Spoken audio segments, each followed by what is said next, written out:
Olá pessoal, tudo bem? Chegamos aqui para mais um podcast do nosso Familiarizando e com a nossa convidada Camila, da Casa do Óleo.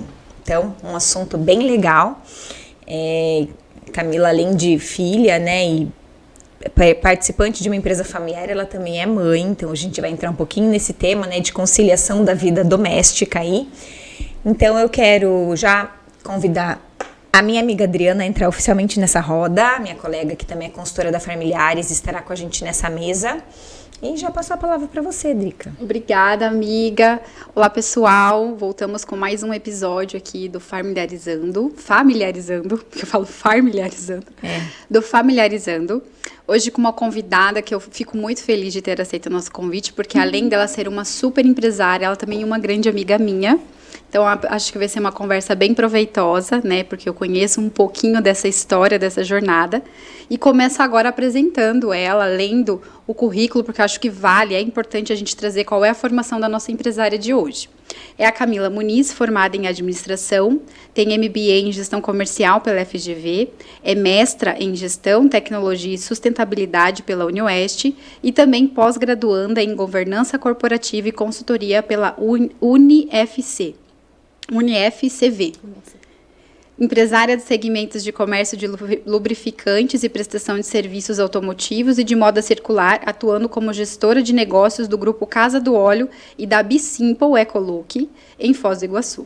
Participante em iniciativas e núcleos de empreendedorismos da ACIF e do grupo de lideranças regionais da cooperativa Sicredi Vanguarda do Paraná, São Paulo e Rio de Janeiro.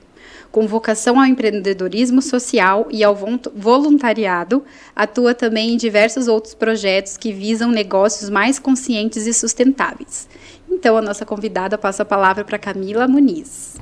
Tudo bem, amiga? Obrigada. Antes de tudo, eu queria agradecer o espaço, a oportunidade e o convite da minha amiga Adriana, né, para estar falando um pouquinho, assim, da trajetória da minha família e minha dentro do negócio, né, trazer esse viés de negócios familiares é interessante, porque a gente não tem muito espaço para falar disso, né? Hoje, a maioria dos cases, assim, quando a gente lê, e até quando a gente está na sala de aula, ensinando e aprendendo, a gente sempre traz coisas grandes, né? Exemplos até internacionais, e pouco se fala do familiar, do pequeno, do local, né? Então, esse espaço eu acho que vai ser bastante gratificante, assim, para quem está aqui e para quem vai ter a possibilidade de nos ouvir também. Muito bem. Somos só 90% de empresas familiares no Brasil. Né? Só 90%. Então, vamos começar. Eu queria ouvir da tua história, então. História da Casa do Óleo. Como é essa história de empreendedorismo familiar? Da onde veio? Quem fundou? Quem tá? Então, eu queria te ouvir um pouquinho. É uma nostalgia, né? Falar sobre isso, né? A origem. Mas partiu da minha mãe, né? Então, por aí, quando eu começo a falar isso, já é uma coisa diferente, né? Porque Casa do Óleo, a gente trabalha com carro, manutenção veicular, e é uma mulher, né? Que está à frente e mantenedora do negócio, né? Então, é um choque, né? E foi esse choque que a gente sentiu no começo também. Então, minha mãe já trabalhava 18 anos no setor de serviços automotivos, né, numa outra empresa. E por conta de mudanças dessa outra empresa, ela decidiu, então, abrir seu próprio negócio com a experiência que ela já tinha. Na época, ela tinha já quase 50 anos. Então, assim, retomar mercado de trabalho seria muito difícil, né? Então, ela acabou investindo tudo que a nossa família tinha. Foi carro, foi terreno, foi minha motinho, que eu tinha uma motinho na época. Foi todos os bens, assim, né, que a gente tinha para capitalizar o negócio, né?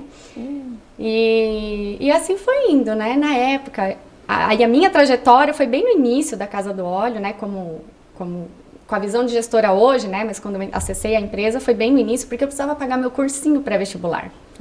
E aí eu pensava assim, meu Deus, minha mãe tá abrindo um negócio, ela vai precisar de gente para trabalhar, vou lá ajudar ela, né? Já ajudo a família e também já pago meu cursinho. E fui tomando gosto pela administração, pelo movimento, pelo mercado, por empresa. E aí decidi até mudar o curso que eu queria. Eu queria farmácia, eu queria trabalhar em laboratório, em bioquímica, essas coisas. Cheguei a passar no vestibular na época, em Cascavel, o curso era integral. Aí eu não tinha condição, como que eu iria, né? Minha mãe recém abriu um negócio, não ia ter como me bancar lá. E aí eu falei, não, então eu vou ficar por aqui e vou fazer ADM. Aquela coisa, não vou fazer ADM, que todo mundo acha que é. No auge dos 17 anos, né? Vou fazer. E aí já começa a trabalhar. E aí foi crescendo. Aí mais do que nunca fui pegando paixão pelo que é a administração, né? E a Casa do Óleo foi surfando nessa onda, né? A gente foi junto, foi um crescimento mútuo, assim, né? Nós, enquanto empreendedor, também, uma família empreendedora, e a própria ascensão da empresa, né? O crescimento dela. Então, foi bem legal. Na época, assim, no início a gente tinha 4 funcionários, eram 2 na parte da pista, e eu e minha mãe lá dentro. Aí depois veio mais um rapaz para ajudar no balcão de vendedor, e assim foi por anos, assim. E aí a gente começou a sentir a necessidade de profissionalizar ela no 3º, 4º ano de vida. Ah, já lá no início. Que daí a gente já começou a ver o retorno do investimento, né, tudo, e aí sentimos que aumentou o número de papéis para lidar, de relatório, de análise, de compra, de tudo, e assim foi profissionalizando pouco a pouco. Aí foi contratando mais gente, foi estabelecendo alguns métodos de trabalho, né, na rotina de trabalho e tudo mais, para tentar já descarregar um pouquinho, né, as tarefas ali do dia. Sim, dividir, né, delegar um pouco mais. Delegar um pouco mais. E quem mais da tua empresa? Então é você e a tua mãe hoje que atuam na empresa? Na parte da gestão da administração, sim. Sim. Mas meu pai também, depois... Hoje ele trabalha também. Ele era fisioterapeuta, daí ele é, né, físio. Mas largou. aí, por conta do movimento da empresa e tudo, então a gente... Do crescimento, acabou incorporando também ele. E irmã. A tua irmã também. Então todos então, vocês toda trabalham, família, os 4. Bem interessante. Tá, e me conta um pouquinho, quantos anos a empresa tem? Como que são as filiais? Eu vi um pouquinho da história de vocês. Teve uma filial que tinha na Vila, vocês mudaram, como é que tá isso? Pois em 2012, a empresa inaugurou em 2007, Sim. Né? Em abril de 2007. Ela já está há 15 anos aqui em Foz do Iguaçu. E aí, em 2012, a gente teve a oportunidade de abrir a primeira filial na região da Vila A. E foi muito bacana, assim, era outro tipo de público, era outro movimento, a gente sentiu bastante diferença, então a gente teve que adequar desde o portfólio de produto... olha que interessante. Até o perfil de colaborador, tinha que ser com pessoas, assim, um pouquinho mais pacientes, assim, sabe? Porque o público era outro, então tudo isso, essa movimentação a gente foi percebendo, se ajustando. Né, e se ajustando a isso. Então era muito gostoso trabalhar lá, né, na região da Vila. Só que chegou um momento também que lá ficou pequeno. O nosso ponto lá era pequeno. A gente tinha só 2 rampas de serviço, era uma rampa e um elevador. E a loja também era pequena. Então, o número de prateleiras, de produtos expostos era bem reduzido. E aí chegou um momento que a gente pensou, não, vai ter que aumentar, vai ter que ir para algum lugar. E aí foi quando em 2015 para 2016, a gente abriu a 2ª filial, que foi na Vila Portes, na Avenida JK. Que é enorme, né? Ali é grande. Aí a gente consegue atender veículos de grande porte, né, transportadoras, enfim. Aí a gente aos pouquinhos foi migrando, porque pela proximidade dos 2 pontos, né, ali da JK e da Vila, era muito perto. Aí não tinha sentido manter a outra. Não fazia muito sentido manter. E aí a gente foi migrando aos pouquinhos os clientes de lá, fazendo um trabalho ali para trazer a clientela de lá para a loja da JK, mostrar o benefício, né, que o espaço é maior, tem mais variedade de produto, tem mais equipe, mais box, então o serviço vai ser mais rápido, ágil. E aí a gente foi conseguindo isso, claro que não 100%, né? A gente nunca consegue trazer 100%, mas a maioria a gente conseguiu trazer. E aí a gente encerrou, então, a atividade na região da Vila e ficamos hoje com 2 lojas, nos 2 principais grandes centros, né, comerciais de Foz, que é Vila Portes e Centro. Bem interessante. E também aumentou nessa conexão da JK com a Vila também, né? Porque acho que parecia que era tão distante, né? A gente foi chegando, né, bem pertinho. Com viaduto, com tudo. Eu tive essa impressão de que a mobilidade melhorou daquela região, né? Uma coisa que eu acho engraçada também em Foz, às vezes as pessoas falam assim, é muito longe. Eu falo, gente, Foz não tem nada longe. Lá não, quem já morou fora, né, gente? Quem já morou em outros lugares sabe que Foz é muito... Não tem nada longe, né? Se a gente for da Itaipu até as Avenidas Cataratas, por exemplo, é a nossa maior viagem, né? Que assim, não se compara, né? A morar em Curitiba, por exemplo, em outros lugares, São Paulo, então assim, se o máximo que a gente andar, vai andar essa distância, né? Exato. Mas é muito interessante, eu percebo que essa mobilidade aconteceu justamente nesse período também, né? Por ali, 2007, teve, né? Essa conexão, a gente se aproximou mais, parece, E você comentou um pouco, né? Era uma outra realidade, era uma outra cidade. Eu acho que tinha muito, né? Você tinha amigos da Vila, ali da Vila B, era outro tipo de público, né? O público é bairrista, né? Assim, existem algumas localidades aqui em Foz, né, que são bem bairristas, né? Então, acho que agora com essa mudança de infraestrutura mesmo aqui nas nossas vias, né?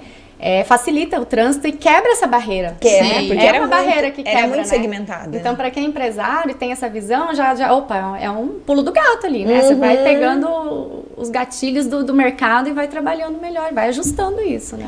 Então, eu acho que eu queria aproveitar essa pergunta já para passar a palavra para a Adriana também, que trabalha bastante com essa área de clientes, né? Eu acho que da nossa questão do consumidor, e vi que para vocês isso é muito importante, né? Em todos os lugares tem, e até você começou nisso, né?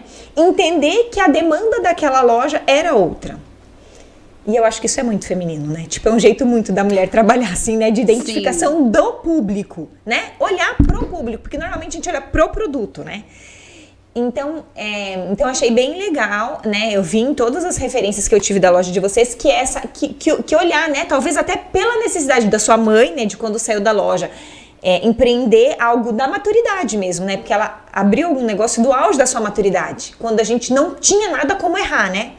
Colocou todo o investimento da família no mesmo lugar, então tinha que sim ou sim dar certo. Sim. Era inevitável, né?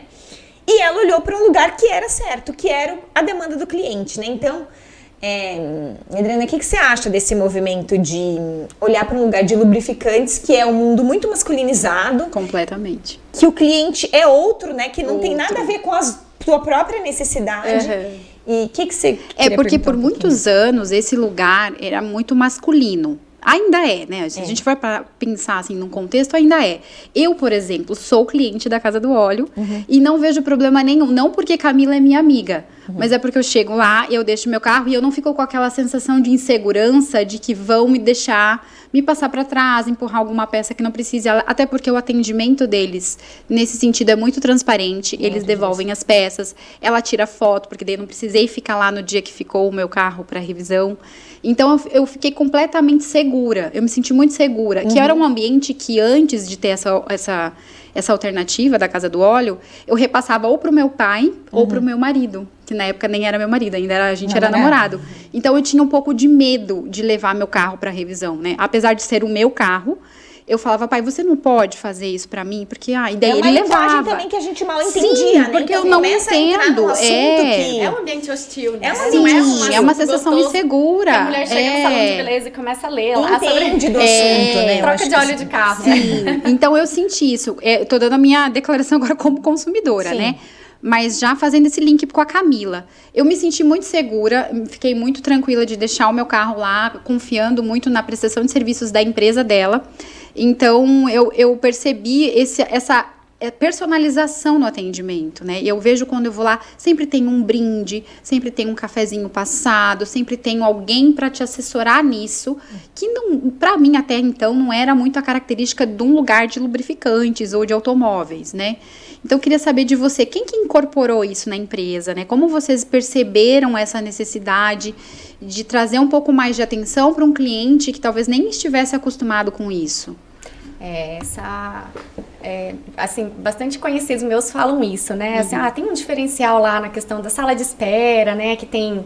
Agora, por conta da pandemia, a gente acabou tendo que retirar, acho que já dá para voltar. Tinha um kit manicure, né? Com tudo isolado, assim, bonitinho, mas para a mulher, enquanto esperava retocar ali a unha, enfim, tem um espaço kids, né, que muitas vezes as mulheres têm que ir com os filhos e aí não é um ambiente muito seguro também, né, porque a ferramenta é óleo, tudo, então tinha um espaço reservado nas duas lojas para deixar as crianças para brincarem, né, mas isso muito veio da percepção da minha mãe.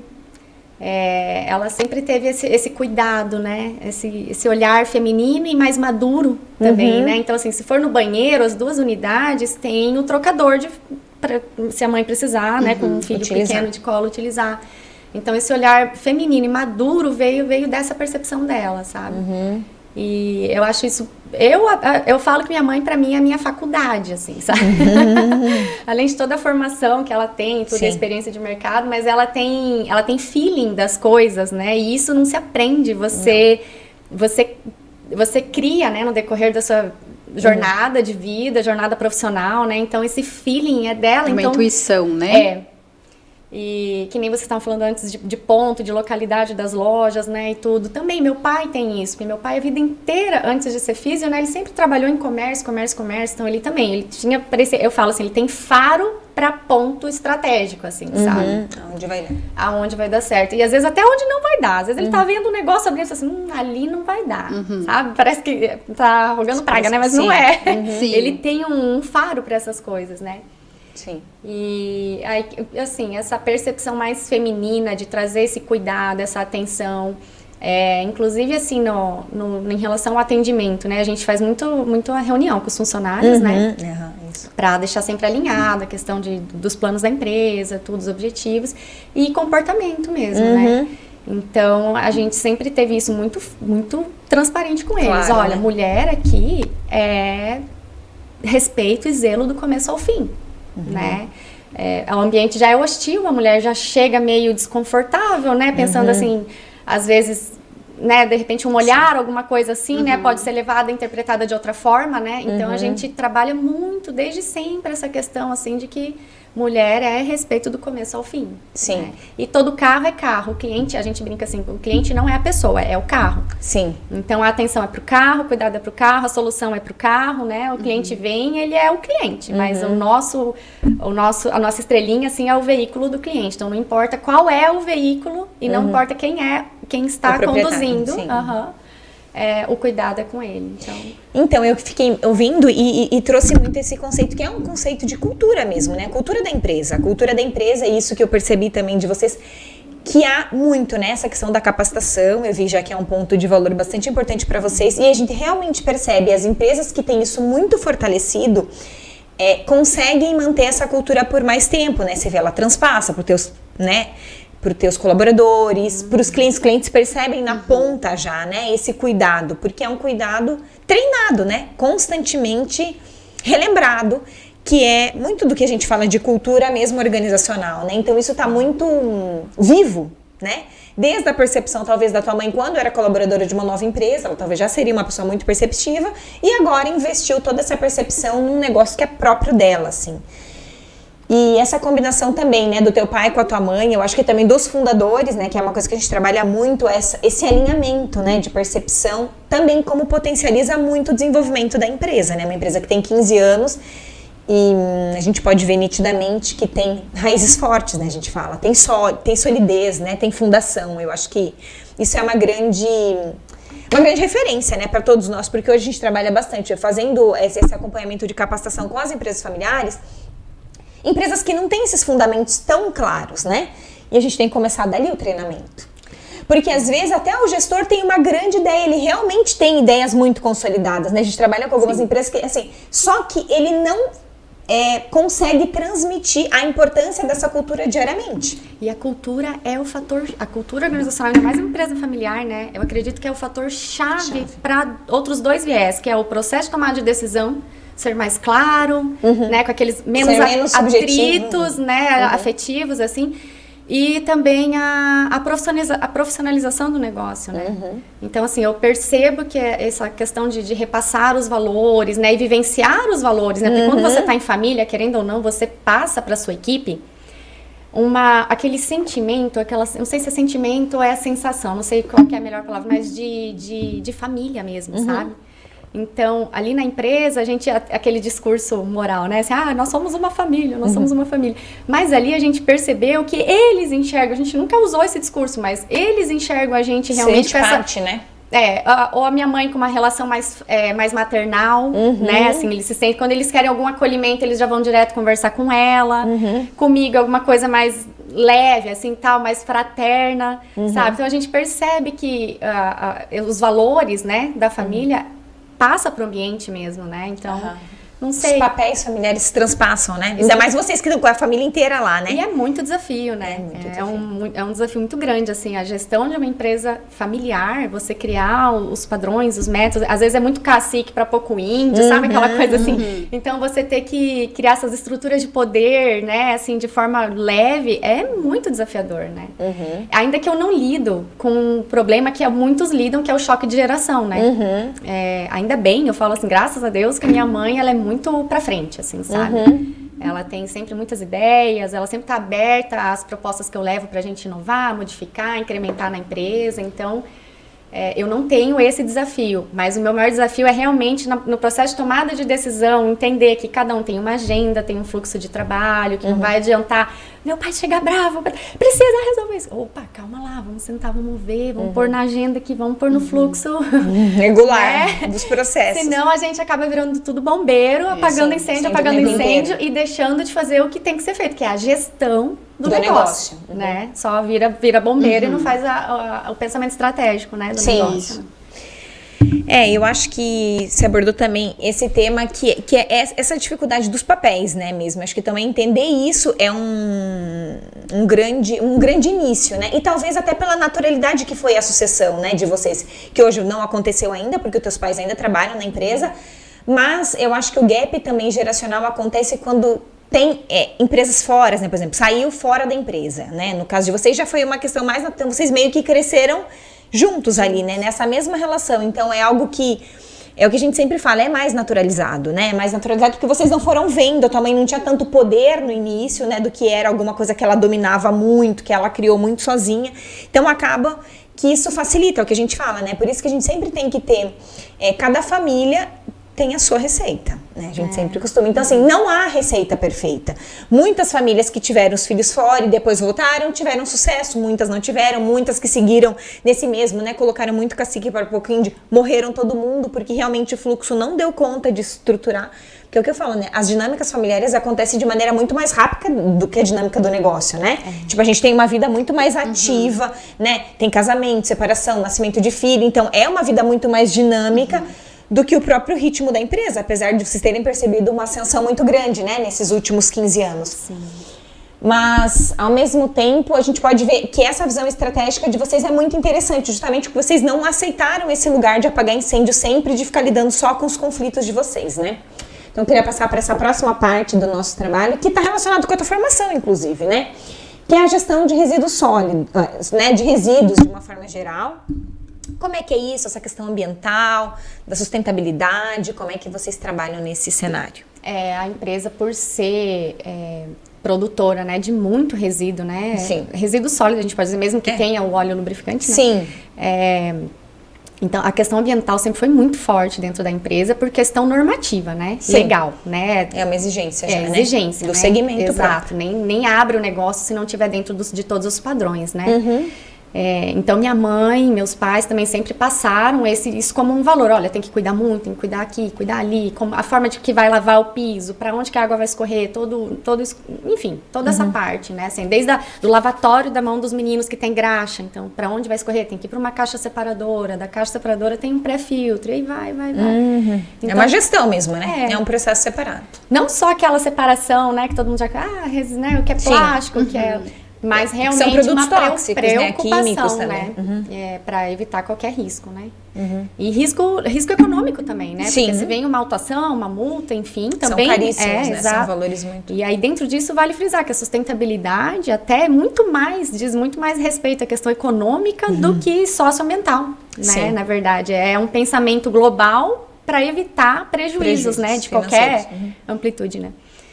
E, então, assim, isso já vem carregando, mas o gatilho que a gente começou a perceber que o nosso ramo poderia usar isso a favor, não só na forma de prevenção ou de atender as normativas, foi em 2018, quando a gente começou a ter mais contato com essa... Em 2016, que a gente começou a ter mais contato com essa palavra sustentabilidade, começou a ficar mais aparente, eu fui estudando, fui tomando gosto por aquilo. Falei, poxa, o meu negócio tem muito a ver com a questão do meio ambiente, né? A proteção e a valorização também, né, dos recursos naturais, porque sem eles a gente não faz nada, né? Não tem matéria-prima para nada, né? Sim. E de que forma que a gente poderia, então, transpor os nossos muros e evidenciar as nossas práticas, né? Aquilo que a gente já tem. Então, desde o tratamento com os colaboradores, a forma como que a gente alinha todo mundo, que trata todo mundo, a questão ambiental, né, tudo, eu falei, por que forma que a gente pode evidenciar isso? E aí a gente começou a pensar em estratégias, né, de exteriorizar esse tipo de prática. Sim. E em destaque, assim, que eu vou trazer é o projeto Troca Boa, a Gente Doa. Né, que foi até em 2020, em outubro de 2020, a gente foi premiado em Maringá. Que legal. Num Summit Pacto Global. e ficamos em segundo lugar. Um projeto da UEL ganhou em primeiro, nosso em segundo e em terceiro da empresa Coopercard. E o projeto ele visa justamente trazer esse olhar do óleo velho, né? Que, então assim, você leva o seu carro lá, vai fazer a troca de óleo. Esse óleo velho a gente precisa recolher ele e deixar armazenado até que uma empresa conveniada, né, recolha ele e volta para a cadeia de produção. Então, hoje... Dá um destino correto. Correto, a logística reversa do óleo, né? Reversa. Então, hoje, essa logística reversa ela é obrigatória no nosso ramo, pelo CONAMA. E desde 2010, pelo Plano Nacional, né, de Resíduos Sólidos, essa corresponsabilidade, né, da logística reversa, ela, enfim, passa por todos os membros da cadeia, né? Sim. Então, a gente começou a olhar isso aí e falou assim, olha, a gente pode pegar o crédito que é gerado, porque hoje todo lubrificante precisa ter, se eu não me engano, até 30% a base de todo lubrificante novo, 30% dele é de óleo reutilizado, refinado, né? Refinado. Na verdade, a tecnologia é de refino. Então, a gente recebe, quando a gente destina esse óleo velho, todas as empresas, né, que trabalham no ramo, a gente recebe um valor monetário por estar participando dessa cadeia, desse ciclo reverso. Que é um incentivo também, né, para que você, enfim... Também. E a gente começou a ver, poxa, vamos articular uma parceria, então, com essa empresa que é conveniada, que recolhe com a gente, e vamos trabalhar esse crédito de forma diferente, né? E aí a gente começou a fazer olhar aqui para a comunidade e ver assim, ó, que forma que a gente pode atuar, né? A gente escolheu uma instituição, definimos que no prazo de 1 ano essa instituição iria ser beneficiada e 10% do valor arrecadado mensal do óleo velho, então a gente destinaria para essa instituição em forma de doação, né? E depois ia fazendo o acompanhamento. Então, a primeira instituição foi a APAI e foi muito bacana, assim, sabe? Eu nem sabia. Vocês sabiam que a APAI ela tem 2 sedes em Foz do Iguaçu? Não, também não sabia. Gente, eu também não. Eu descobri nisso. Ela tem aqui na Avenida Paraná, que é onde a gente conhece, e uma aqui perto, inclusive, ali para trás dessa avenida, como que é o nome dessa Pedro avenida? Passo, aqui? A que passa ali para trás do fórum. José Maria de Brito. José Maria de Brito. É uma quadra para trás da José Maria de Brito, assim. E é enorme. É enorme, é muito grande. Muitas crianças, tem, né? Muito voluntário, muitas crianças e adultos também. Eu não sabia, mas naquela unidade eles também atendem um público jovem e adulto também, né? Em necessidades especiais, né? Sim. E aí quando a gente foi fazer as entrevistas para conhecer o ambiente, saber a demanda, tudo, né, e bater o martelo, ó, vai ser essa, a gente vai inaugurar o projeto com essa instituição, foi muito acolhedor, assim. Nossa, eles ficaram muito felizes, porque é sempre um empenho conseguir verba, né, sempre acontecem coisas que extrapolam aquele orçamento, né, e tudo. E a gente prezou sempre a transparência, né, assim, da doação. Então a gente cria um controle para as instituições, né, beneficiadas do projeto, onde a gente mostra a quantidade de óleo que foi coletado naquele mês, a porcentagem que vai ser revertida para eles, né? Manda um recibo, eles acompanham tudo isso, mandado o comprovante do depósito direto na conta deles. E aí a gente fez uma pesquisa também, né? Então, no encerramento, próximo do final do ano, assim, do encerramento do contrato ali de parceria, né? De doação, a gente faz uma pesquisa. E o ponto que eles mais observaram foi justamente a transparência e o relacionamento da nossa empresa, né, com a direção da APAI. Eles deixaram assim bem claro que nunca um doador se preocupou tanto em se explicar e também promover, né? Porque durante todo o ano, né, nosso pessoal de marketing tudo foi lá, fez várias filmagens, coletou depoimentos, a gente trouxe a APAI para uma evidência, assim, né, naquela época. Então eles falaram assim que os 2 pontos que mais tocaram eles não foi nem o fato assim deles terem sido selecionados, mas a transparência com que foi conduzido durante todo o período, né, essa ação, e também o fato de ajudar na promoção, porque depois disso mais pessoas procuraram a APAI para poder também fazerem essas iniciativas. Aí eles citaram clínicas odontológicas, citaram Lavacar, enfim, foi bem bacana. E esse impacto, assim, né, todo esse impacto, também os resultados, tudo do projeto, daí a gente mostrou lá no dia do Summit, né, e ganhamos o prêmio. E mês que vem a gente vai concorrer mais um. Ai, que em legal. Curitiba, dia 1º agora, dia 3 agora. E de do que é? Conta, já pode adiantar para nós ou ainda não pode falar? Também, de boas práticas. De boas práticas também sociais. Com o projeto. O Troca Boa. Na verdade, agora ele virou um programa, né? E a gente está incrementando outras ações também, de educação ambiental, enfim, né? Eu já tô dando spoiler, porque isso aí ainda não tá... Não tá publicado. Não. Então, eu queria aproveitar esse gancho para falar realmente, na Familiares, a gente tem um dos trabalhos da consultoria, né? É olhar para o patrimônio familiar com essa peculiaridade. Até eu participei de um evento hoje de Family Office e realmente grande parte das empresas que prestam consultoria para empresas familiares olham muito o aspecto financeiro. E a gente tem esse olhar, né? Eu sempre trabalho com esse conceito que é, além do patrimônio financeiro, a perspectiva financeira é uma das perspectivas patrimoniais. Mas a gente tem essa que você falou muito, que é a social, que ela também impacta diretamente no patrimônio, na visão, né? Que a sociedade tem dessa empresa para com a comunidade onde ela vive, né? Da reputação, da integridade. Então, né, a gente falou um pouquinho também do patrimônio da perspectiva familiar, que é um pouco disso, da cultura, o que é implementado, né? Então tem a questão intelectual de como é que os membros dessa família se aperfeiçoam, né? Como você não só se aperfeiçoa, faz a formação e reverte, né? Em benefício da própria empresa familiar ou não, né? Então tá relacionado também com as questões do número de filhos, do número de casamentos, do número de netos, né? Enfim, toda essa questão, que tudo isso integra o patrimônio familiar. Então eu sempre falo, a perspectiva do balanço financeiro, ela é uma, e eu falo, gente, ela é a mais fácil de controlar, né? Porque gestores financeiros estão aí, dificilmente você vai levar, né? Porque a própria quebra da empresa vai determinar, né? Ou o negativo da empresa vai determinar se ela vai ter sucesso ou não. Mas esses ativos que são invisíveis, né, a gente coloca como intangíveis, são tão difíceis de mapear, né? Por exemplo, quanto a contribuição da sua empresa foi valiosa para essa comunidade social. E para a comunidade de Foz do Iguaçu, por exemplo, já que tantas outras empresas se inspiraram, né, nesse projeto e movimentou toda uma cadeia que é eu falo, né, que são de negócios com propósitos, né? Não é porque você trabalha num ambiente totalmente... com resíduos químicos, né, de certa forma, que você não promove outras práticas. Eu falei, então, esse o benefício, né, que a gente pode dar. Então, achei bem legal. E também para reforçar da importância desses bens que são intangíveis, porque às vezes a gente vem com uma empresa que é tão preocupada com o capital financeiro, né, ali eu falo, gente, o capital financeiro é muito bacana, só que esses valores, os bens intangíveis, são muito mais difíceis de mensurar, de avaliar e de você colocar contabilmente, né, fechado. Como que você vai avaliar? O que você faz? Você faz uma análise contábil, financeira da tua empresa e coloca no balanço, né? Essa tua percepção é muito interessante, reforça isso da importância de como esse aspecto social reverte em benefício da própria empresa e da própria comunidade onde a gente está inserida, né? Então, achei bem legal. Parabéns. Outro ponto legal é a gente, quando a gente faz a pesquisa, né, no final do ciclo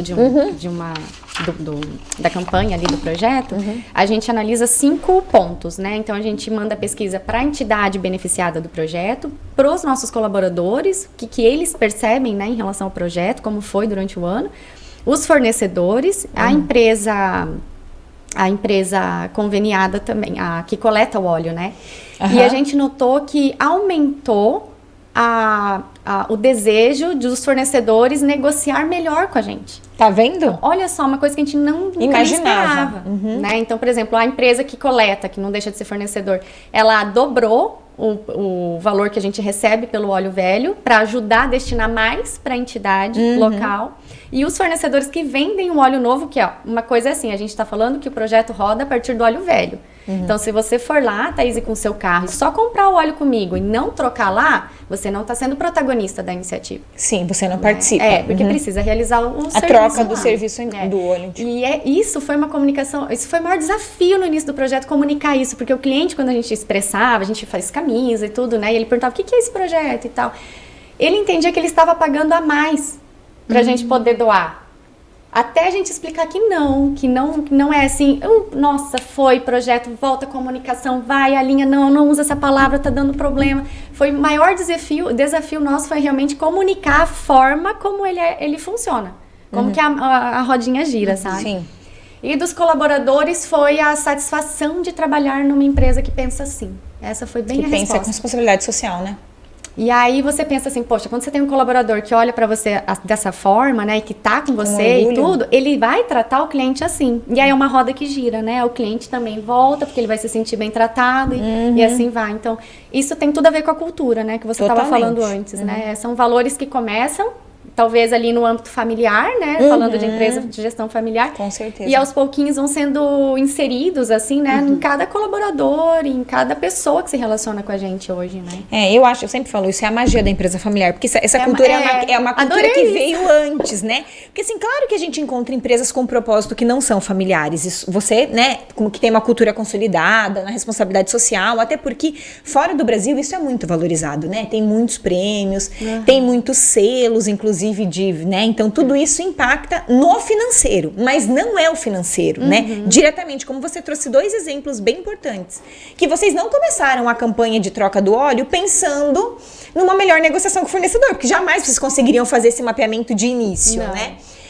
Então, eu gosto de pensar sempre nisso. A empresa familiar, ela tem essa magia que já são os valores constituídos daquela casa. Né? E às vezes as pessoas perguntam, mas por que você faz isso? E eu falo, eu não sei. Já era assim, né? Possivelmente a tua mãe já ajudava alguém do lado da casa dela, né? Então, assim, já vem de uma... Por isso que eu falo, é algo que é tão enraizado em nós que a gente nem acaba, né, pensando, assim. Então, eu acho que essa é a magia das empresas familiares. É muito interessante quando a gente consegue transpor, né, e trazer isso porque eu acho que também, né, o potencial que você tem hoje dentro de uma empresa, né, de ser referência, tanto que vocês estão reconhecidamente já nas últimas premiações por conta disso, é mobilizar, né, a gente consegue ter um alcance muito maior, né, tanto da projeção para as empresas, que a projeção de vocês você já tem, né, não teria necessidade de fazer uma campanha para ter a projeção, né, porque a projeção e a imagem já está consolidada, mas eu acho que isso é muito interessante, cuidar, né, da reputação. Hoje a gente tem visto tantas empresas que financeiramente estão super bem, mas com a reputação péssima. A parte institucional, né? Não, eu vejo péssima, né? Tipo, ou então a gente não dá conta, porque eu falo, né? Ah, olha, o teu financeiro é muito bacana, essa empresa realmente tem um valor patrimonial muito interessante, mas olha o valor familiar, né? Tipo, ainda mais numa cidade que é pequena, como Foz do Iguaçu, que as pessoas sabem, nossa, família tem isso, tem aquilo, aquilo outro. Então, né, negativamente isso repercute até no consumo, né? Eu acho que a gente tá muito nesse momento de responsabilidade do consumidor e o consumidor querendo ser parte, né, desse consumo que é mais consciente. Eu acho que é mais, né, nós temos vivido esse movimento acontecer. Isso é muito legal, fico bem feliz. Quando você fala de magia do negócio familiar, me lembra assim, eu fico saindo do microfone toda hora. Fica à vontade. Sou descendente de espanhol, gente, daí é tudo meio... A mão vai mexer. Mas esses dias atrás eu atendi um uruguaio, ele morou aqui por muitos anos, né, mas já voltou ele vai e vem, né, na verdade. Ele é cliente nosso desde o começo, lá na loja do centro, desde o começo. E eu atendi ele aqui na JK. E ele veio, chegou, e quando me viu, me deu um abraço, aquela coisa toda. Ele, e o seu pai, como é que tá? Né? Aí os outros tudo olhando, assim, né? Da onde que essa... Ué, mas como que esse cara chega? Porque ele é bem espalhafatoso, muito, muito espontâneo, assim, sabe? Fala alto e tudo, um jeito meio gaudério, assim, meio fronteiro, assim. Sim.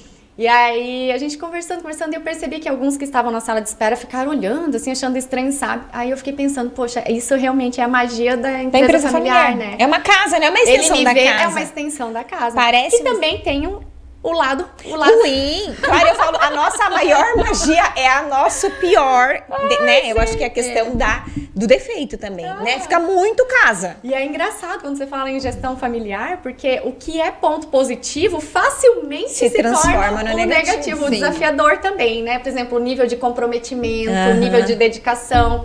É minha, eu faço o que eu quero. Pô, calma, não é assim. Às vezes dá uns perrengues entre mim e a minha irmã. Porque não é assim. Não é assim, é um negócio, né? Antes de tudo é um negócio. E também separar, né, as coisas. As funções, né? Agora a gente tá na empresa, a gente tá... Agora eu tenho que levar minha filha, né? Vocês tocaram no início ali na pauta da maternidade, né? Nossa Senhora, isso é muito difícil, né? Conciliar maternidade, vida profissional é difícil. Agora, maternidade, vida profissional, num ambiente empresarial familiar... É a casa da avó, né? Tipo assim, vai é a casa da avó. Pensa, casa da avó. Chega lá na loja tipo como a casa se da avó. Fosse mamãe, sai gritando, aquela coisa. Assim, eu falo, filha, aqui você tá no ambiente de trabalho da mamãe. Né? Eu vou colocando ela com o pezinho dela aterrando. Tem a avó, tem o vô, tem a tia. Tá na sala do lado ali, entendeu? Coisa boa, todo mundo aqui, né? E às vezes eu ali, ou não, às vezes ela não tá, mas eu tô ali num trabalho sério, ela tava doentinha, melhorou, já foi pra escola, tô ali resolvendo tudo, que aqueles dias que eu tive que ficar cuidando dela eu não consegui resolver. Aí meu pai vem, abre a porta. E aí, Camila, me conta da Ana Clara. Pronto. Já minha concentração, já meu Deus. Não posso contar nesse momento. Nesse momento. Deus, vamos marcar uma reunião pra isso. Agora eu não consigo. Deixa eu agilizar isso aqui. Então é muito fácil assim perceber que o que favorece, né, também se em alguma medida assim, aquilo que é do remédio e do veneno. Eu também acho, é aquilo, né? É a dose. É a dose. O que diferencia é a dose, né? Acho que é. Você quer perguntar alguma coisa, amiga, da maternidade? Não, eu até ia perguntar, você fez uma pergunta até pro Majed no episódio anterior, da questão dele pensar, assim, em deixar esse legado pra filha. Você também já tem a Ana. Ana já tá bem... Com quantos anos ela tá agora? 6 anos. 6 aninhos. Você pensa num futuro não muito distante dela estar ali com você? Como você imagina, assim, o futuro pra Ana dentro da Casa do Óleo? Até porque tem essa questão tua da sua mãe, agora você com a Ana, uma questão ali meio do feminino, né? Dos ancestrais estarem por ali. O que você pensa pra Ana ali dentro da Casa do Óleo? Ai, quando a gente fala de empreendedorismo, né? Gestão familiar, tem muito dentro desse contexto tem a questão do patrimônio, né? Então, agora com essa pergunta me bateu muito isso, essa questão de patrimônio, né? O que eu vou deixar para ela, né? Porque assim, eu acho que eu não consigo imaginar assim, será que ela vai assumir? Não sei se talvez porque ainda é muito longe, nova, né? Para mim ainda também parece muito longe. Mas eu fico pensando assim, o que eu posso deixar para ela, né? Então, assim, o que eu posso trabalhar para que quando ela tenha que tomar a decisão da vida dela, ela se sinta mais confortável e segura, se quer seguir com o patrimônio que a avó e a mãe construíram, né? Batalharam, trabalharam e construíram, ou se quer seguir outro caminho, enfim, não sei. É uma pergunta que agora eu vou dormir pensando nisso. Eu também não sei te dizer. Eu vou dormir, vou demorar umas noites. Eu tenho agora diálogos assim também dentro da minha cabeça, porque apesar de não ser uma empresa familiar a minha, né? Mas penso assim que a gente trabalha muito lá dentro do nosso contexto, eu e o Guilherme, para a Gabriela não perder oportunidades. Então, o que a gente puder proporcionar, porque daí a gente pensa assim, não, vamos tirar agora a cidadania italiana, daí ela vai estudar lá, e nananana. Tipo, tá, mas se ela não quiser, né? Pode ser uma questão que ela fala, não quero ficar aqui. Tá, mas então vamos trabalhar para trazer essa oportunidade, né? Se ela quiser, né? Muito do que o nosso desejo, né? Que ela vá, mas assim, para não deixar essa oportunidade passar. Né? Então, acho que dentro da empresa familiar deve gerar alguma expectativa, assim, também, né? Então, eu não sei, até pegando esse gancho da Camila, que ela começou a falar disso, né, Eu acho que tem duas coisas que a empresa familiar mistura, né? Que é esse ideal mesmo, sonho, e tem esse lugar que é da casa muito misturada com o trabalho, né? Hoje eu penso, assim, olhando na minha história, que eu também nasci numa empresa familiar, e também era essa criança que vivia com meu avô, né, com meu pai, e eu tenho muito apego, era uma serraria, um ambiente super masculinizado, a gente não tinha noção de que era circular no meio de um monte de homens, assim, sabe? Hoje eu penso que a gente não tinha vida fora do trabalho. Tipo, a gente vivia só trabalhando, assim, eu tenho uma sensação de que a gente estava sempre no ambiente, isso é uma dificuldade, hoje não tem um momento de ócio, assim, que a gente tá livre, não, porque daí você tá no domingo, tipo, é o assunto da empresa, você tá na segunda, já que, né? Então hoje, talvez esse comprometimento também gere muita recompensa para a empresa familiar, e também como são só nós, então é a gente mesmo que tem que resolver, né? Então é meio que automático essa paixão, né? Tipo, os filhos entrarem nessa expectativa de assumirem alguma coisa dentro da empresa. Mas eu acho que agora entrando já nesse tema da maternidade, acho que é muito importante a gente pensar nisso, né? Do que é nosso sonho de vida, ideal de vida, e o que é o ideal dela, né? Porque eu vi você falando, o que eu vou deixar pra minha filha? Primeiro, né? Que, nossa, tipo, a nossa mãe não tinha nem o que deixar, né? Tipo, deixou uma oportunidade. Eu falo, nossa, eu lembro que meu pai falou assim, vou te dar educação. Eu falei, nossa, mas tipo, nada mais, assim, tipo... Conhecimento. Nada mais, entendeu? Tipo assim, por exemplo, um lugar... Não, nada. E hoje eu fico tentando, a gente já dá tanta coisa, e daí a gente ainda fica pensando, nossa, o que mais eu vou deixar? E eu penso, não vou deixar nada, sabe? Por quê? Porque acho que foi isso que fez a gente correr atrás do prejuízo, entendeu? Né? Porque eu acho que tem também, a gente atende, por exemplo, famílias de empresários maiores, assim, que já tem um certo conforto patrimonial. E eu percebo como isso é disfuncional em alguns casos, né? Porque... Às vezes influencia no nível de comprometimento, no né? nível de comprometimento. E na também entrega, né? Na própria sabe? empresa, né? Porque é diferente você ter começado igual você. Eu lembro que eu também tinha uma empresa familiar. Nossa, eu não tinha não dar conta. Não tinha.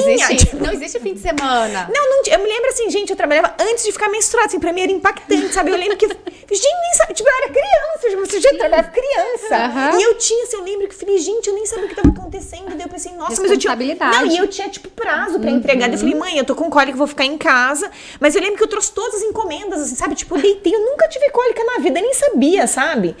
E eu pensava, meu Deus, e eu tinha assim, nossa, eu levantava pra fazer, entregar, sabe, porque 6 horas minha mãe ia voltar e eu ia tocar, porque eu mesma, tipo, quem mais ia fazer o negócio, não entendeu? Tem, né? Não tem pra onde correr, né? Então, assim, e hoje eu penso que isso me ajudou muito, assim, sabe? Me ajudou muito, e eu já vejo meus filhos também, né, que já tem 12 e 10 anos, como às vezes a gente deixa essa muleta, assim, sabe? Por quê? Porque já tem muito conforto, já tem muita vida, né? Tipo, eu falo pra eles até hoje, ele falou, ai, mas... Como assim não tem um quarto com banheiro? Eu falei, gente, eu fui ter quarto com banheiro. Tipo, depois que eu casei. Sei lá quando, daí a pessoa... Eu dividi o quarto com a minha irmã. quarto com banheiro, daí eu penso, tá vendo? É o nível também do que o patrimônio financeiro possibilita, né? As oportunidades que a gente dá. Como assim estudar na Itália? É básico, entendeu? Tipo, já que minha mãe tá falando que eu vou estudar, né? Eu vou. É uma outra questão. Então, assim, é uma outra... Eu acho que queria conversar, trazer um pouquinho esse assunto pra roda.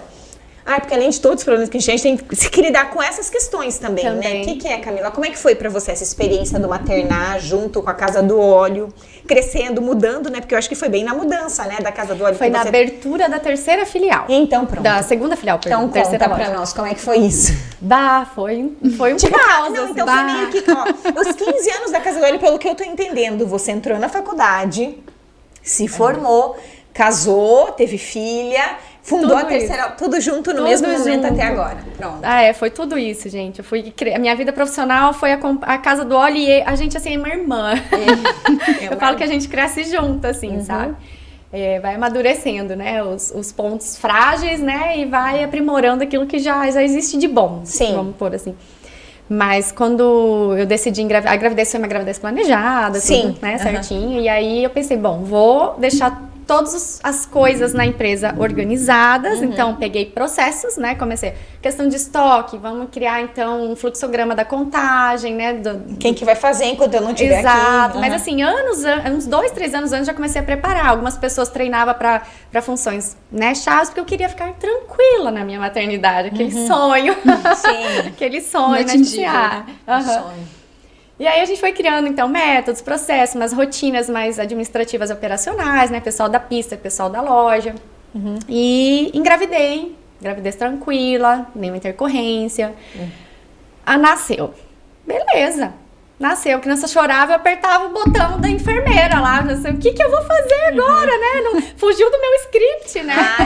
Eu não tinha pensado nessa Eu sou muito processual, assim, muito, né? Então a questão, quando sai um pouquinho assim, eu falo, meu Deus, me perdi todo. Então eu fiquei afastada uns 3 meses da empresa, 3, 4 meses, mas não desligada, né? Que são duas coisas diferentes, você estar afastada, né, fisicamente do negócio, mas não desligada. Então era e-mail o tempo todo pra ficar respondendo, comissão, não sei o que, papapá, porque daí minha irmã ficou no meu lugar, mas ela ainda não tinha pego o jeito, né? E aí eu falei assim, meu Deus, e agora? E ela batia lá, Camila, você vai ter que me ajudar nisso. Ai, meu Deus, vem aqui, mas vem depois das 10, que é a hora que a Ana tá dormindo, né? Aquela coisa assim. Então, no processo que eu fiquei afastada, eu continuei trabalhando, mas dessa forma, né? E depois eu voltei, então, quando ela tinha 4, 5 meses, eu voltei e ela junto, né? Eu montei um bercinho no escritório, daí eu fechei um escritório mesmo, que a gente sempre teve a mesa aberta, né, assim e tal. Aí eu fechei com o escritório, fechei o escritório, coloquei um bercinho, um tapete lá com um brinquedinho, coisa assim, e aí a gente foi se virando assim, até que perto de 1 aninho ela foi pra escola, meio período, tinha outra pessoa pra me ajudar no outro meio período, e eu fui, mas gente, nunca mais eu consegui ser dona dos meus horários, assim, sabe? Eu era tipo, meu pai até hoje é assim, né? Ele é aquele empresário que se ele não abrir e não fechar, ele não é empresário. Entendeu? Meu pai é assim, ele tem que abrir, ele tem que chegar antes e tem que ir embora junto ou depois, sabe? Então ele tem essa visão, assim, sabe?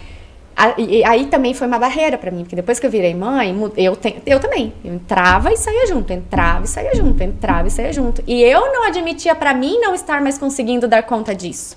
Então eu tive que lidar comigo. Aí a cobrança dele e da minha mãe, que sempre tiveram esse hábito, né? O costume de me ver entrando e saindo, né? Jornada completa e tal. Já não tendo mais essa disciplina de horário, digamos assim. Mas sim a disciplina da entrega de resultado, né? Então, nem que à noite eu ficasse lá em casa montando reunião de madrugada, né? Fazendo todos os alinhamentos e tudo. Mas foi bem desafiador, mas assim, pra mim, ajustar a rotina e aceitar, porque, como eu disse, eu sou muito processual, né? Então, aceitar que a partir daquele momento, talvez a minha rotina estaria não tão organizada como era antes, mas daria para adaptar, eu ia dar conta igual, entendeu? Tá tudo bem. Eu acho que esse é o desafio também da maternagem, Total. né? Porque assim, eu até vejo assim, né? A gente se compara, por exemplo, né? Me compara ao meu pai, tá? O teu pai tinha a tua mãe que dava conta do recado, talvez, né? Sei lá. Tipo, eu falo, né? Eu sou minha própria esposa. Tipo, é eu que tenho que pegar eles na escola e é eu que tenho que levar no almoço, entendeu? Então, tipo, no fim das contas... toda a rotina. E eu pensava assim, eu também lembro que, nossa, eu era muito dona dos meus horários, assim. Tem uma coisa que até hoje... Gente. Eu, assim, em 12 anos de maternagem, eu ainda, tipo, na hora de sair, acontecer alguma coisa, tipo, alguma coisa, eu tenho que pegar algo que não estava no meu protocolo diário, nas minhas 500 agendas, porque, tipo, nos fluxos. não, eu vou ter que pegar amanhã. Ontem a Maria chegou da escola, não, eu preciso pegar agora uma campanha de animais de rua que eu vou ter que levar ração. Eu falei, filha, mas hoje é o dia que a mamãe tem mais cheia, quarta-feira é o dia que a mamãe trabalha até 8h30 da noite, então, mãe, então a gente vai ter que usar a hora do almoço pra fazer isso. Então, tipo, já peguei na escola, já fui pegar ração, entendeu? Então, são essas questões que eu acho que é um pouquinho diferente do empreendedor. De ser uma empreendedora mulher, assim, né? E aliás, ser uma empreendedora mãe, né? Porque eu até falo assim, eu trabalhei muito tempo sendo mulher só. E eu nunca tinha me identificado com nenhuma desses debates que, tipo, de gênero, de desigualdade. Não tinha. Era um que passava ao lado de toda a minha discussão e eu não via. Mas na hora que eu saí da maternidade, isso que eu nem era, né? Uma super, tipo, trabalhava que nem uma louca, fui lá nas vésperas de ganhar neném, eu falei, acho que eu tenho que fazer uma mala, né? Porque daqui a pouco eu vou ganhar bebê, assim, sabe? Nunca fui uma pessoa que idealizei tanto a maternidade. Então, assim, trabalhava, eu pensava, vou ter parto mesmo pra ser mais rápido, pra ser mais prático e já voltar a trabalhar, tipo, uma vida bem... Básica, normal, né? Super processada, chegar até os 9 anos. Aí eu cheguei da maternidade com aquela criança, falei, meu Deus, agora... E agora? Vou chamar quem, entendeu? Vou chamar os universitários pra me ajudar. Mas eu acho que esse é um desafio e também da nossa autocobrança, eu acho, né? Porque eu acho que esse você falou, do afastamento sem desligar. Eu acho que também essa nossa vinculação de excessivamente do trabalho, né? Que eu acho que muito tá relacionado com essa nossa mistura, né? De misturar a vida. Até agora a gente tá meio se policiando, assim, ó. Não, e outra, né, amiga? Se é domingo, se é sábado, se é segunda-feira, tipo, você não tem um espaço de vazio mental mesmo, né? Hoje eu penso, tipo, é vazio mental, porque... Essa é a palavra. Né? Eu não tenho falta hoje de espaço, porque hoje meus filhos estão caixinha maiores, do nada, assim, né? Só de ouvir essa palavra já me deu um conforto, assim. Sabe? Também, sabe? Porque não, às vezes eu falo coisa pra criança à boa. noite, eu falo, vamos deitar um pouquinho. Assim, ó, silêncio assim, tipo, vamos ficar em silêncio. Você não tem noção do conforto que eu senti quando você falou isso, vazio mental.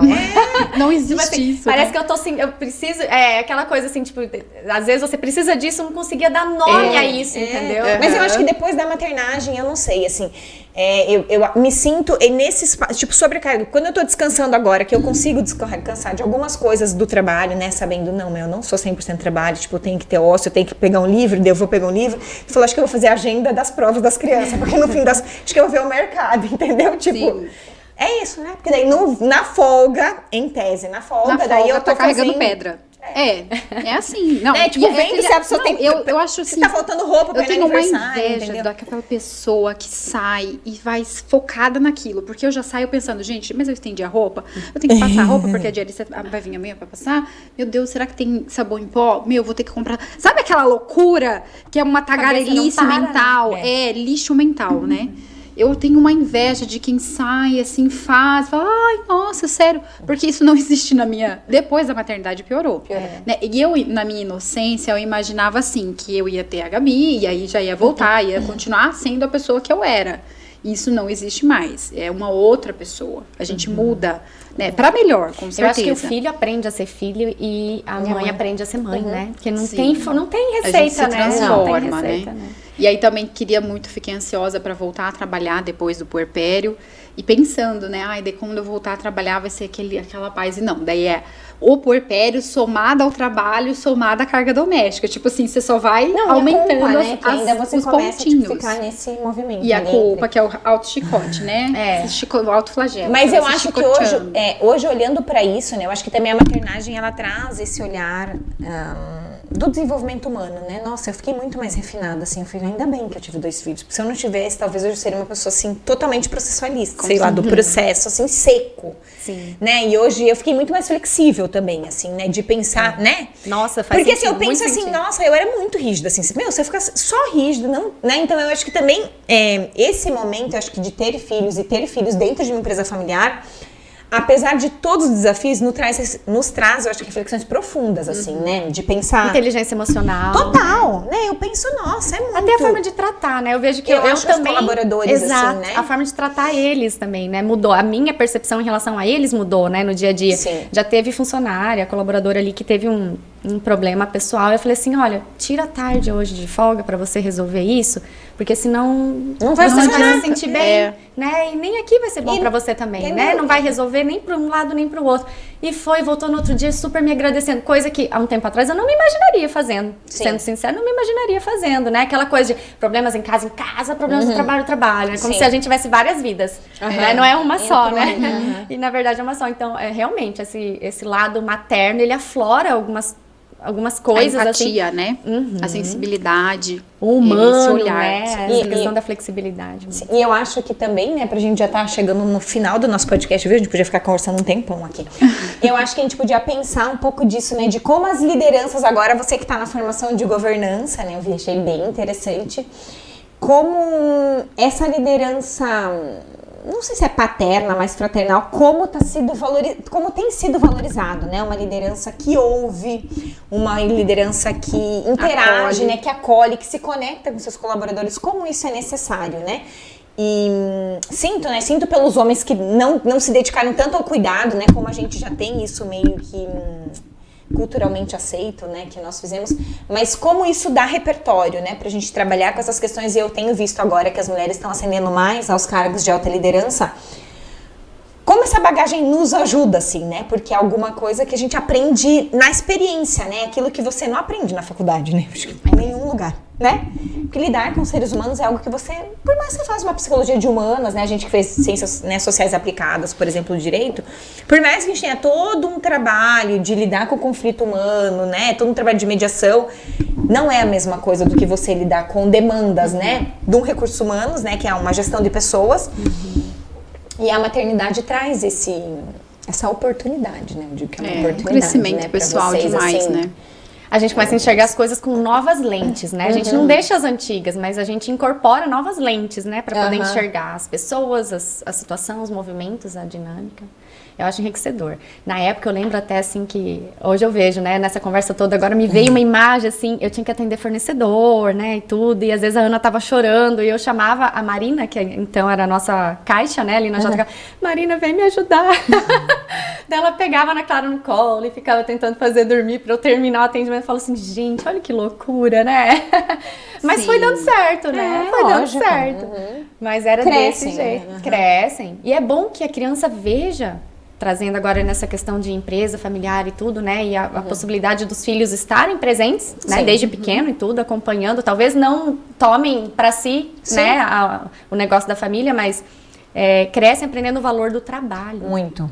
Porque hoje, se eu falo... Eu nunca tive problema com a minha filha em relação, assim, no mercado... E ela querer pegar tudo e eu falar... Não, ela entende ou não. Olha, não, a mamãe vai ter que trabalhar, guardar dinheiro pra gente comprar isso aqui. Mamãe, eu quero aquele presente. Assim, ah, você quer? Então tá, veja quanto é, vamos ver quanto que é. A gente guarda o dinheiro e a gente vem e compra. Pra ela entender que a vida é construção. Né? Nada é dado, processo, né? Tem uma frase do Cortella que eu gosto muito, né? Que vaca não dá leite. Sim. Você tem que acordar cedo, higienizar e ordenhar, né? Tem que ter o trabalho, né? De tirar o leite da vaca pra você tomar o leite quentinho, gostoso, saudável. Sim. Então, acho que isso também é um processo que dentro de uma empresa familiar acaba, que nem você falou, né? Que também cresceu, né? No ambiente com seus avós e tudo. Isso vai incorporando na gente, desde né? cedo. Eu acho que é algo que Nem precisa ser dito, né? Tipo, a gente Já é. imersa, é uma imersão dentro É aquilo, por que você faz isso? Eu não sei. você já automaticamente... É uma transparência na educação financeira, né? É muito importante isso. Que daí a criança já tem aquela noção da onde vem os recursos, né? Não é assim... E também não é saber o preço, é saber o valor das coisas, né? Eu acho que isso é bem importante. Dentro desse contexto da empresa familiar, principalmente. Eu acho que é isso. Camila, tem mais alguma coisa que você queria responder que a gente já não perguntou? Ai, meu por Deus, exemplo. não sei, eu poderia ficar falando aqui várias Várias coisas. Virou um papo bem mulheres. Bem hoje, mulheres. esse episódio. Mas eu acho bem interessante também de olhar essa vertente, né, Muito das bom. empresas familiares fundadas por mulheres, né? Foi bem interessante quando a gente soube disso, porque também nós temos visto, poucas não, né? Já tem muitas mulheres que sempre acompanharam, né, na fundação. Mas alguma, né, no caso da tua mãe, que foi ela mesmo que saiu, que, né, teve a coragem de protagonista, fazer. né? Protagonista mesmo, assim, de uma geração de... Hoje a tua mãe tem quantos anos? Tá com 60? 60. Então, é muito interessante ver, né, essa colheita hoje daquela coragem, né, que normalmente a gente não consegue ter porque tem filho, casa, comida Medo, roupa né? lavada, né, de jogar tudo fora, assim. Então, é realmente um caso muito admirável. Eu fiquei bem feliz, assim, e parabenizar de novo, né, por todo o trabalho social que vocês fazem dentro da cidade de Foz do Iguaçu. Acho que sirva de exemplo, né, e de referência para outras empresas. E é isso. Muito obrigada. Pessoal, curtam nosso, se vocês quiserem, né, curtam, comentem, indiquem. E se inscrevam no canal. Se inscrevam no canal. Deixa seu like. Deixe seu like, né? Muito legal. E a gente vai fazer a entrega da nossa lembrancinha. Muito obrigada pela sua participação, Camila. Olha, Simbólico, um agradecimento, só pela né? tua disponibilidade de tempo, de ter vindo aqui hoje. Também Tá bom? trouxe uma, vou entregar depois. Muito obrigada e a gente se vê no próximo episódio. No próximo episódio.